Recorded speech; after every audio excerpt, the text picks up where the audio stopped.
मित्र साहब, इसमें एक क्वेश्चन और मैं जोड़ना चाहता हूँ जो बड़ा सेंसिटिव भी है। अभी यूएस से डिपोर्टेशन हुआ है, क्या कहते हैं, हिंदुस्तान में कोई 300 के आसपास लोगों आ का, चुके हैं अभी तक, और सीधा अमृतसर लैंडिंग हुआ है। पॉलिटिकल मुद्दा तो है ही खैर कि इंडिया दिल्ली लैंड नहीं हुआ और अमृतसर लैंड हो गया। लेकिन मेरा क्वेश्चन इसके अलावा एक और है कि 300 लोगों में से कोई 120 या 125 लोग क्या कहते हैं, पंजाब से ही हैं। पंजाब से थे। तो ये इतना इलीगल तरीके से भी लोग जाते हैं यहाँ से बाहर और जाके फिर वहाँ गलत तरीके से रह रहे हैं, या जो भी हो रहा है, या यहाँ से जो भेज रहा है वो गलत तरीके से भेज रहा है और ये लोग बेचारे परेशान हो रहे हैं। लेकिन at the end of the time credibility तो ख़राब होता ही है। देखिए, हम ना एब्सोल्यूट नंबर की बात कर रहे हैं। आप ये देखिए, पंजाब से ओवरऑल जो लीगल तरीके से कितने लोग जा रहे हैं, ठीक, और हिंदुस्तान से ओवरऑल लीगल तरीके से कितने लोग जा रहे हैं, और इलीगली तरीके से पंजाब से कितने जा रहे हैं, और हिंदुस्तान के बाकी कोनों से कितने जा रहे हैं।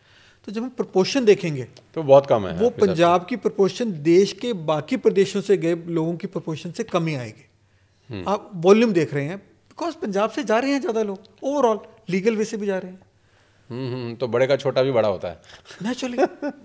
क्योंकि इसमें से हरियाणा से भी हैं, कोई मेरे पास डेटा है कि 332 जो लोग वापस आए हैं उसमें 112 हरियाणा से ही हैं। हरियाणा से, जबकि हरियाणा नहीं माना जाता कि वहाँ से लोग बाहर जाते हैं। हाँ।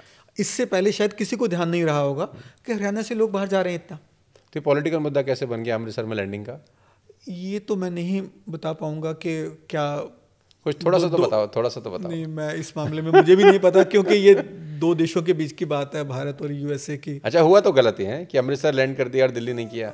इस पे भी मैं नहीं कमेंट करना चाहूँगा। कुछ तो पॉडकास्ट को चलाने लायक तो बोलो। अच्छा। नहीं, वो अब दो देशों के बीच, क्योंकि कई बातें ऐसी होती हैं जो सरकार भी हमसे शेयर नहीं करती। ठीक बात। हालांकि मंत्री जी ने बयान दिए थे पार्लियामेंट में, श्री जयशंकर जी ने, इसी मुद्दे पर। मैं भी बैठा हुआ था वहाँ, और लेकिन उन्होंने यही बोला कि ये हम दो देशों के बीच की बात है, शायद कुछ चीज़ें जो शेयर नहीं कर सकते on the floor of the house या इन पब्लिक डोमेन, तो इसलिए उसका मुझे भी ज्ञान नहीं है। क्योंकि मेरे पास डेटा जो है ना मित्तल साहब, उसमें एक डेटा और बहुत ख़तरनाक है और भयानक है। मैं वो आपसे एक पहले पूछ लेता हूँ, और वो डेटा ये है कि कोई 4 लाख के आसपास लोग हैं जो अगले 2 साल के अंदर डिपोर्ट होने वाले हैं हिंदुस्तान में। जी जी जी जी, सुनने में आ रहा है। जो ओवरस्टे के कारण या इलीगल पेपर्स के कारण 4 लाख लोग अगर भारत में डिपोर्ट होते हैं तो कंसर्न तो है ही।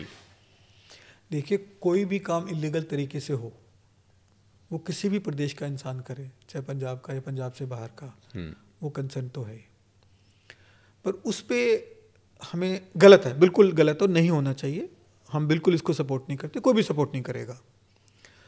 लेकिन हम प्रॉब्लम पैदा कैसे हुई उसकी डेप्थ में जाना भी ज़रूरी है, क्योंकि हम बातें करते रहेंगे गलत है गलत है, उससे क्या हो जाएगा? उससे तो समस्या हल नहीं होगी। समस्या हल तभी होगी जब हम समस्या की डेप्थ में जाएंगे और देखेंगे कि समस्या पैदा कैसे हुई, और उसके कारणों को दूर करने की कोशिश करें ना। धुआं है, उसको तो मैं ऐसे ऐसे करता रहूँगा तो दूर नहीं हो जाएगा, नीचे आग देखनी पड़ेगी। आग कहाँ कॉज पर क्या है?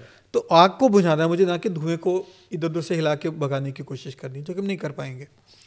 तो इसके रीजंस क्या हैं, कॉज क्या है, वो हमें जानने ज़रूरी है। कि हमारे देश में अनएम्प्लॉयमेंट बढ़ रही है, हम लोगों को, अपने यूथ को उनकी एक्सपेक्टेशंस के हिसाब से रोज़गार नहीं दे पा रहे, लाइवलीहुड नहीं दे पा रहे, इसलिए वो जा रहे हैं, अदरवाइज़ क्यों जाएंगे? एलपीयू का क्या रोल है इसके अंदर? देखिए, एलपीयू फॉर्चुनेटली एक ऐसी यूनिवर्सिटी है जो ब्रेन ड्रेन कर रही है बैक। रिवर्स किया है हमने। एग्जाम्पल के तौर पे, पंजाब से पहले स्टूडेंट्स बाहर जाते थे जी, दूसरे प्रदेशों में जाते थे पढ़ने के लिए, आज दूसरे प्रदेशों से पंजाब में आ रहे हैं। उसमें मैं बिल्कुल